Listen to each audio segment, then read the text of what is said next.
Philippe Reynard, je suis très heureux de vous retrouver, non pas pour parler d'un film, si ce n'est que nous allons parler d'un film et d'un livre. Le livre, c'est le vôtre, celui que vous consacrez à Julien Gracq et André Delvaux, mais c'est aussi évidemment parler de cinéma et d'un film, puisque nous allons parler du film Rendez-vous à Bray, adapté par André Delvaux de la nouvelle de Julien Gracq, Le Roi Cophetua. Alors, première question, dites-nous un peu quelle est la genèse de ce texte, de ce livre, qui remonte, je dirais presque à la préhistoire.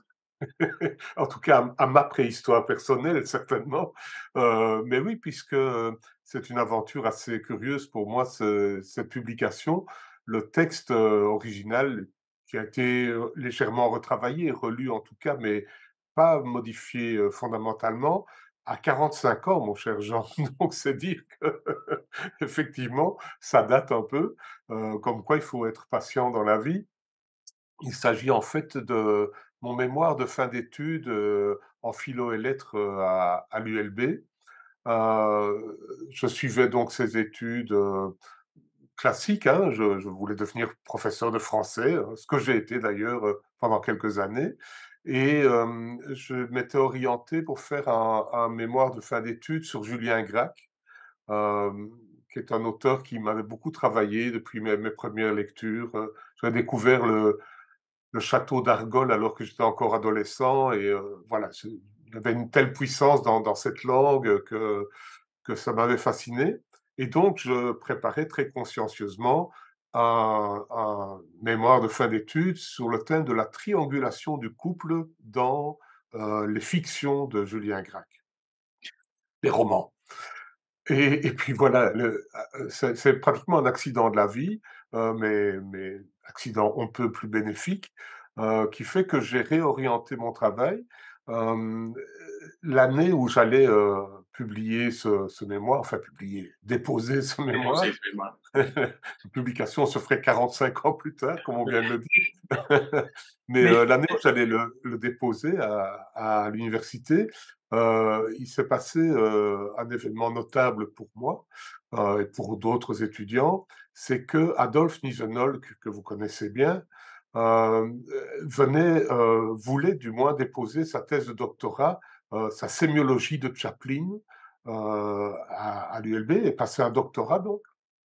Et il y a eu une sorte de bagarre des anciens et des modernes.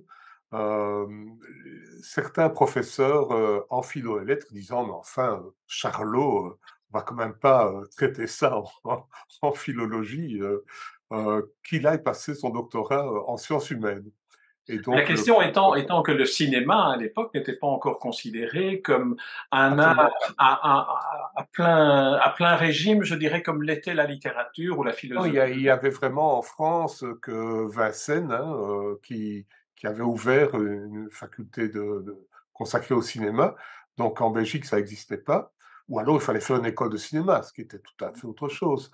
Mais oui, donc le pauvre Adolphe Nisenholck, passait son temps à traverser l'avenue Paul-Léger en allant solliciter les gens en sciences humaines qui lui disaient: «Mais non, c'est de la sémiologie, allez voir les philologues».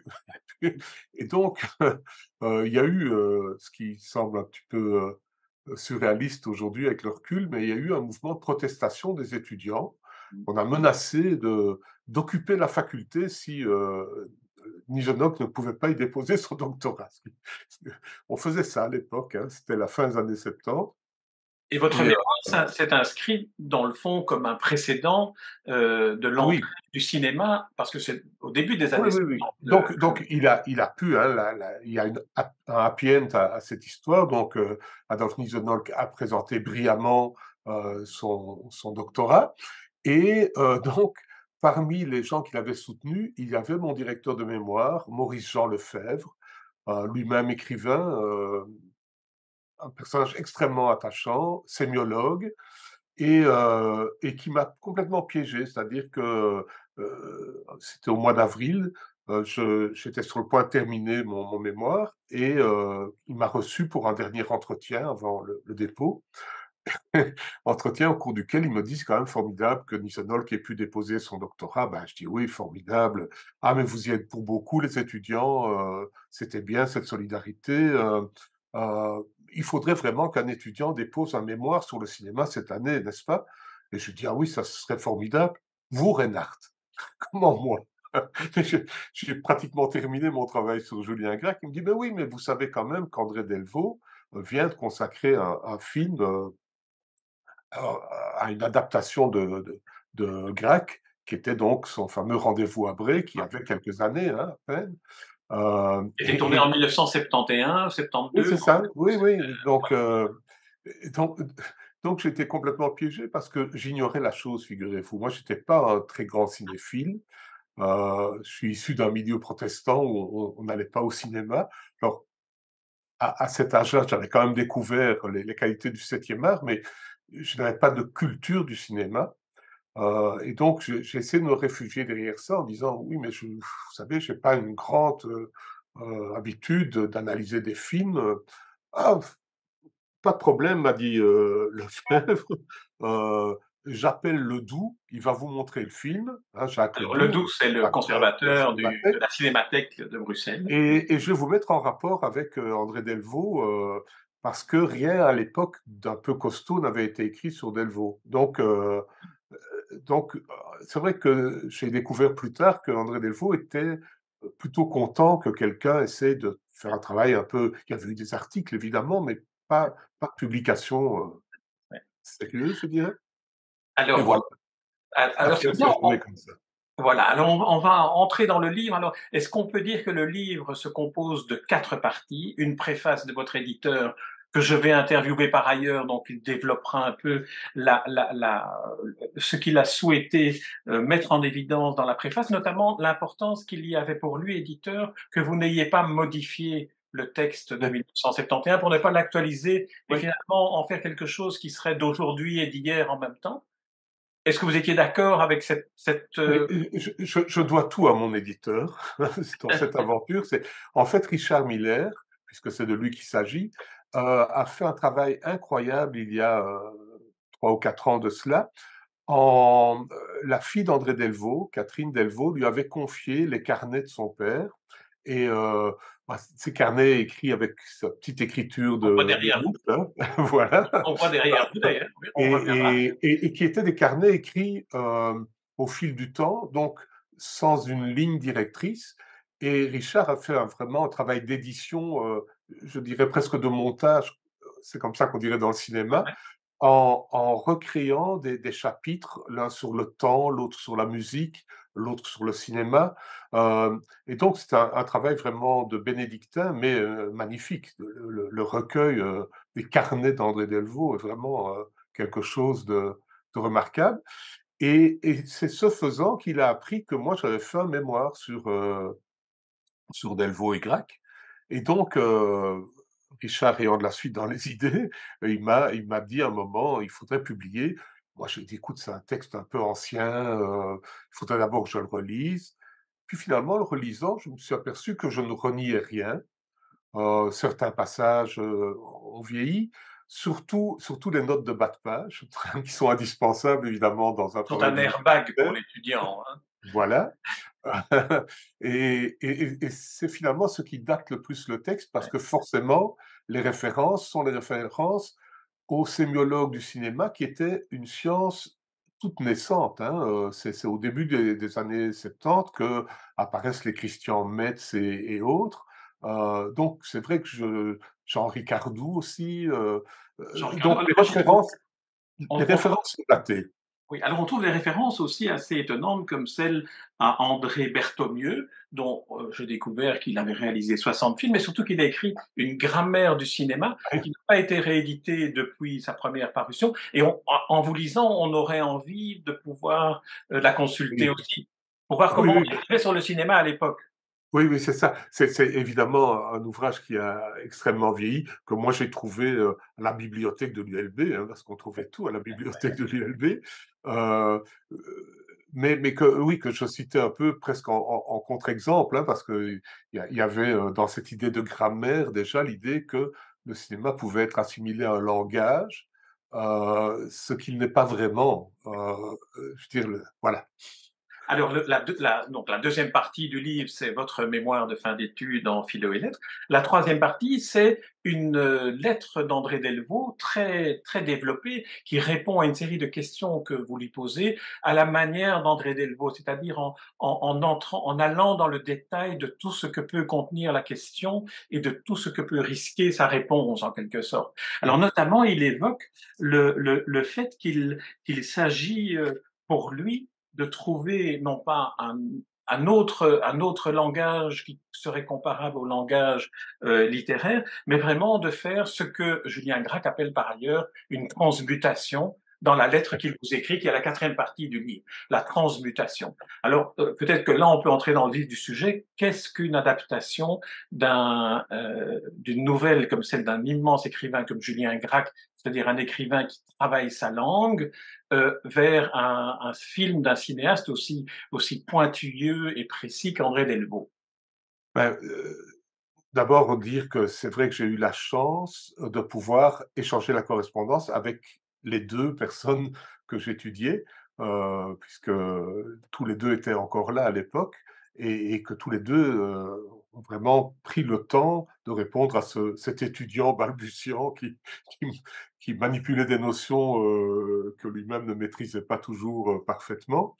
Mais j'ai adoré le terme transmutation, qui évidemment renvoie à l'alchimie, hein, plutôt qu'à une science, physique précise, puisqu'il y a quand même un mystère dans l'adaptation.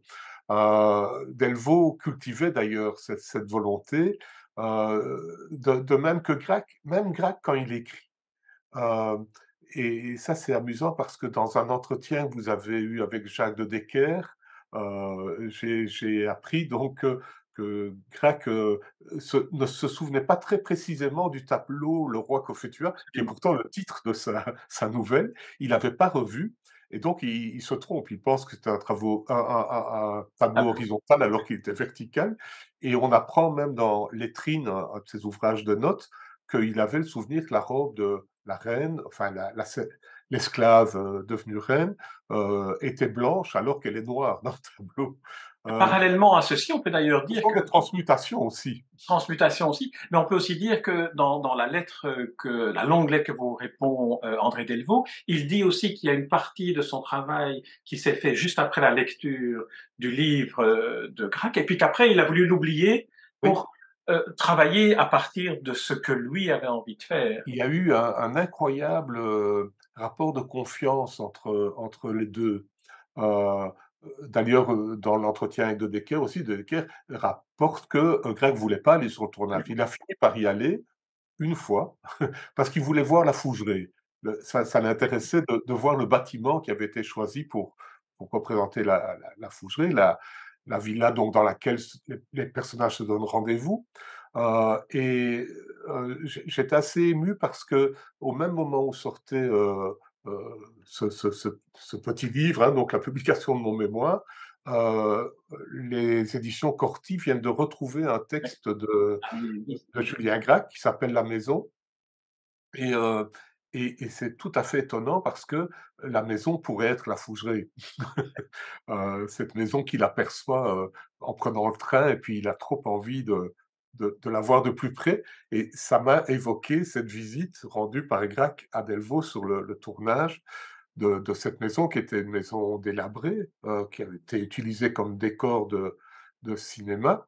Et alors j'ai envie de citer un autre document incroyable qui est, détenu par, la SONUMA, les archives de la RTBF. C'est une interview que Célim Sasson fait d'André Delvaux sur le set, à la fin du tournage et pendant l'interview, croyez-le, je vous assure que c'est vrai, tout à coup, l'interview et l'entretien est interrompu par un technicien qui vient chercher André Delvaux parce que la maison a pris feu. Et Ah, donc en fait, au dernier jour du incroyable. tournage, le décor a disparu. Ah, Ce qui est quand même encore, on parlait d'alchimie, hein, ah oui, de c'est la mystère, transmutation à son oublié point complètement. incandescent. Mais pour revenir au travail, d'adaptation de Delvaux, ce qui est intéressant, c'est que il aimait bien partir d'un texte qui ne le contraigne pas, complètement. La nouvelle de Grec c'est pas un roman, c'est une nouvelle d'abord, elle est relativement brève, elle est en jeu, on ne sait pas grand-chose du personnage. narrateur. Heu, Delvaux écrit, joliment, de jeu, on ne sait peut-être qu'une chose, c'est qu'il existe puisqu'il dit «je». Descartes n'est pas loin, ajoute-t-il. Heu et effectivement, il va faire un travail incroyable puisqu'il va créer une personnalité à ce jeu, ce qui est indispensable parce qu'au cinéma, on voit le personnage. Donc il y a toute une contingence, qu'on ne peut pas éviter puisque c'est un art visuel, hem et plus que ça, il va lui créer un passé. Il va créer un passé à la relation entre Jacques et Julien, donc qui sont les 2 personnages principaux, passé dont on ne sait pratiquement rien dans la nouvelle. C'est juste qu'ils se sont connus et appréciés, qu'ils ont fait de la musique ensemble, mais c'est à peu près tout ce qu'on sait. Et là, il va créer donc un passé, et dans ce passé, il va carrément inventer un personnage de femme, qui est un petit peu ce que Jeanne Moreau était à Jules et Jim, hein. Euh, donc il respecte l'idée de Gracq, de ce triangle amoureux, si ce n'est que dans le passé, c'est un triangle amoureux relativement simple à imaginer. Bon, voilà, il y a la charmante Odile qui a une relation légère avec Jacques et qui aimerait peut-être avoir une relation avec Julien, mais Julien, ça lui fait peur. Et puis, il y a ce rendez-vous qui lui est donné à Bray, d'où le titre du film, avec Jacques qui doit le rejoindre, qui est au front normalement. Et On est puis pendant la Jacques guerre ne va jamais 14-18. pendant la guerre 14-18, il va jamais arriver. Et par contre, Julien va être reçu par une mystérieuse servante qui est évidemment, on la dirait, sortie du tableau de Burne-Jones, hein, qui est présent dans la maison, parce que c'est une servante et c'est une maîtresse dans tous les sens du terme. Mmh mh. Et donc là, finalement, la relation triangulaire qui n'a pas eu lieu dans le passé va avoir lieu dans le présent du film, mais d'une manière elliptique, puisque Jacques ne sera pas là. Mmh. Et donc voilà, c'est pour essayer de vous donner un petit peu les bases de cette transmutation. Maintenant, moi, ce qui m'a fasciné en relisant ce texte ancien, hein, que je n'avais pas appris par cœur, euh, c'est que finalement, j'ai l'impression que c'est le plus grand de mes textes critiques de cinéma. Euh, Plus jamais après dans ma vie, je n'ai pu consacrer 3 ou 4 mois à disséquer le travail d'un cinéaste par rapport à un romancier. Heu, c'est donc un texte fondateur pour moi et puis qui me donne un peu la nostalgie de pouvoir, consacrer tout ce temps qu'après la vie ne nous accorde pas forcément. Peut-être comme le dit Richard Miller dans son introduction, c'est peut-être parce que vous ne disposiez pas des instruments, de la théorie du cinéma, des instruments Mmh. sémiologiques, que vous possédez aujourd'hui. Donc vous deviez inventer l'outil en même temps que le résultat. Il y a de ça ça m'a amusé en lisant aussi parce que forcément, bah, en tant qu'étudiant, j'essaie de respecter mon maître de stage, de maître d'écriture, pardon, Maurice-Jean Lefebvre, et j'essaie d'adapter certaines théories sémiologiques de Lefebvre et puis j'y arrive pas. Et donc je suis obligé de dire: «Bon, ben, là, s'arrête, l'application des théories de Boris-Jean Lefebvre parce que ça ne marche pas. Ça marche pour la littérature, ça ne marche pas pour le cinéma. Alors, ce qui est caractéristique dans ce travail auquel vous avez consacré 3 et 4 mois, c'est que vous êtes très systématique et qu'on pourrait finalement refaire, à partir de votre livre, une sorte de leçon de cinéma, pas seulement sur l'adaptation d'un texte littéraire au cinéma, mais aussi sur certains éléments qui sont constitutifs du cinéma, comme la bande sonore, la musique, Mmh. l'éclairage. Vous évoquez Guylain Cloquet, par exemple, parce que c'est un film éminemment esthétique, un peu comme Oui. le Barry Lyndon de Stanley Kubrick, où tout est fait dans le cadre. Mais alors, on peut aussi imaginer que euh, euh, une théorie de l'adaptation à partir du fait, et je crois que c'est Henri Delvaux qui vous le signale, que la littérature naît à partir de rien, tandis que le cinéma est obligé de faire des découpages dans le réel. Oui. Il y a là une sorte de synthèse de ce qu'est finalement le fait d'adapter une œuvre d'imagination à l'image elle-même. Ah oui, mais ça rejoint une théorie de Jean Ricardou qui parle pour l'écriture, enfin pour l'écriture, le livre, de synthèse différée. C'est-à-dire que il dit: «Si j'écris, j'entre dans une pièce, il y a une table, une chaise, je regarde par la fenêtre». C'est étape par étape qu'on va se figurer l'endroit. Tandis que quand la caméra entre dans la pièce, ben, on voit immédiatement, donc il y a une synthèse immédiate. C'est la différence entre synthèse immédiate et synthèse différée. Mais du coup, effectivement, Delvaux peut faire cette différence en disant, heu, l'écriture va procéder par accumulation de détails et l'écrivain va nous dire juste ce qu'il faut qu'on sache. Il va pas forcément nous dire quelle est la couleur des yeux du personnage, c'est pas important, on va pouvoir se faire sa propre idée. Pas dans le cinéma. Le cinéma amène d'un seul bloc une foule d'informations et donc Delvaux explique qu'il n'a eu de cesse avec son chef opérateur Guylain Cloquet que d'enlever des informations. Donc, une fois que le cadre était fait, il disait: «Bon, on va enlever ça, on va fermer la tenture devant cette fenêtre parce qu'il ne faut pas qu'on commence à regarder par la fenêtre». Enfin, donc i et en ça, il se rapproche d'un maître du cinéma, qui est Ozu, hein. Ouais, ouais, Heu Ozu, lui, procédait presque comme un écrivain, c'est-à-dire que, il installait sa caméra devant une pièce vide et puis il mettait la table, il mettait, le vase, la tulipe et il attendait que le pétale de la tulipe tombe. ouais.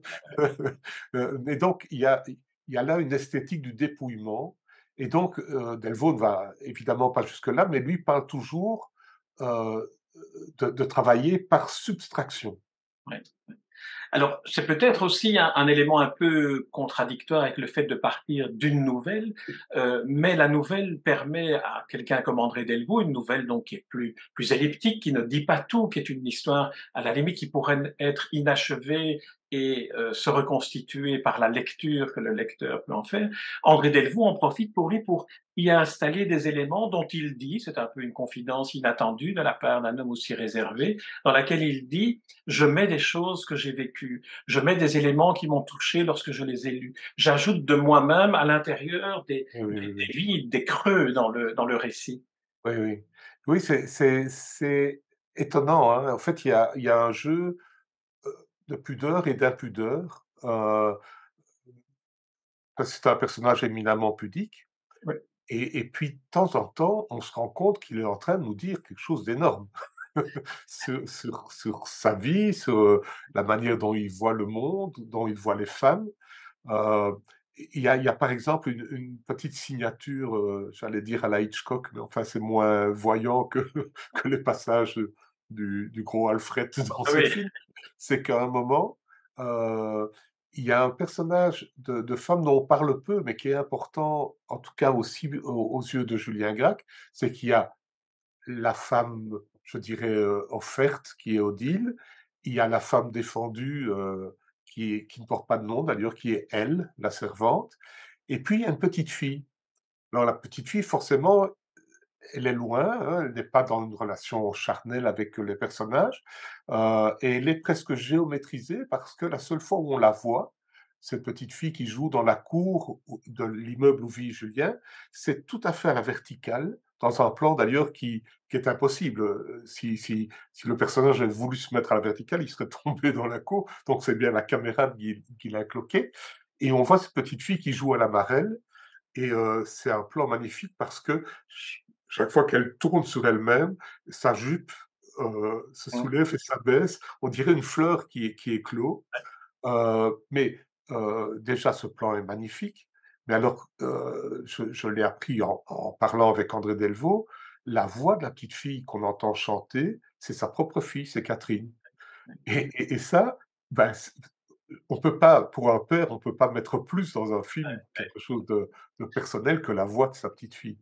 Et comme vous disiez que Ozu enlevait dans l'image des éléments qui lui semblaient trop encombrants ou superflus, comme Henri Delvaux enlève de l'image à Guylain Cloutier. En revanche, Henri Delvaux dit bien qu'il ajoute du son, que pour lui la bande musicale est quelque chose, c'est un élément dans lequel lui ajoute, y compris des clins d'œil qui ne sont remarqués que par ceux qui connaissent bien l'ensemble de son œuvre, dit-il. Oui, oui, mais c'est-à-dire que il y a d'abord les musiciens de l'époque, hein, il y a Fauré, il y a Brahms, qui sont interprétés par les personnages. Euh, il y a aussi, et là c'est un formidable clin d'œil, le fait que Julien, au grand déplaisir de son ami Jacques, se casse les doigts, comme lui dit Jacques, sur un mauvais piano dans une salle de cinéma, parce que pour gagner sa vie, ben, il accompagne des films muets. Comme Euh, Delvaux d'ailleurs. Je ne sais pas si Comme c'était dans Delvaux. le Grac ou pas, mais ça c'est un Non, non, non, pas du élément tout. C'est une invention de Delvaux de et c'est autobiographique. Delvaux, alors qu'il était encore professeur à l'Athénée Fernand Blum, venait jouer du piano à la Cinémathèque pour accompagner les films muets. Et même avant que la Cinémathèque existe, si je ne m'abuse, du temps du séminaire de l'écran. Euh, donc là, la projection est évidente. Je veux dire, André Delvaux est ce pianiste qui va se casser les doigts pour improviser sur des films muets. Mais c'est vrai que la musique a un rôle incroyable. Et plus que ça, Delvaux m'écrivait aussi que dès l'entame du film, la musique est jouée par un piano forte seul, donc il n'y a pas de violon, c'est piano. Or, le piano est un instrument très dynamique et très agressif, très difficile à- à enregistrer sans qu'il sature, parce que si on tape trop fort sur les touches. euh, donc, c'est une volonté pour lui que la musique ne soit pas une musique d'ascenseur, si j'ose dire, euh, ouais. que dès le début, on se rend compte qu'il va falloir écouter le film aussi, pas seulement le regarder, mais l'écouter. Alors un autre élément spécifique vraiment à la démarche d'André Delvaux, mais aussi une nécessité pour le cinéma, c'est d'incarner les personnages. Pour incarner les personnages, il faut choisir les comédiens. Et alors André Delvaux dit à un moment donné que si le comédien Mathieu Carrière l'intéressait pour jouer ce personnage-là, c'est aussi parce que ça lui permettait de faire de ce personnage celui qu'il voulait, un luxembourgeois avec un accent donc allemand. On joue sur la sonorité des langues, quelqu'un qui est habillé comme dans je ne sais plus quel film, Étudiant de l'expressionnisme Prague. allemand, voilà, voilà. Étudiant de Et, Prague. et donc là, on trouve un André Delvaux qui est presque un sculpteur de son Oui, oui. art. Rien n'est laissé au hasard, hein.